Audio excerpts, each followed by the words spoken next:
ડભોઈના MLA વિરોધીઓને Ravan કહ્યા। આપણા શત્રુ હિત શત્રુનો માતા નાશ કરે તેવું શૈલેષ મહેતાએ નિવેદન આપ્યું છે। ભાજપના ધારાસભ્ય શૈલેષ મહેતાએ આ નિવેદન આપ્યું।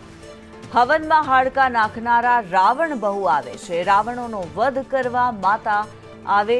ચાંદોદમાં માતાજીના કાર્યક્રમમાં આ નિવેદન આપવામાં આવ્યું છે। જ્યારે પણ સારું કામ કરતા હોય તો યજ્ઞમાં હાડકા નાખનારા રાવણો બહુ આવતા હોય છે।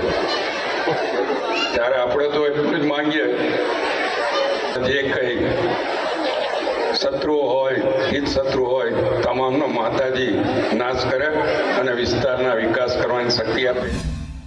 વિકાસના કામમાં વિઘ્ન કરતા હોય એવા રાવણોનો નાશ કરવાની મને શક્તિ આપે એવી માતાજીને પ્રાર્થના કરું છું। એટલે આપણા માર્ગમાં આવતા તમામ વેરીઓનો નાશ થાય। એ જ રીતે હું માતાજીને પ્રાર્થના કરું છું કે દરબાવતી વિધાનસભાના વિકાસમાં જે કંઈ તત્વો વિઘ્ન કરતા હોય તમામનો નાશ કરવાની મને શક્તિ આપે અને વિકાસ પૂર ઝડપે આગળ વધે એવા આશીર્વાદ આપે। જય માતાજી। ત્યારે ડભોઈના એમએલએ શૈલેષ મહેતા દ્વારા જે નિવેદન આપવામાં આવ્યું છે, ખૂબ જ સૂચક એવું આ નિવેદન।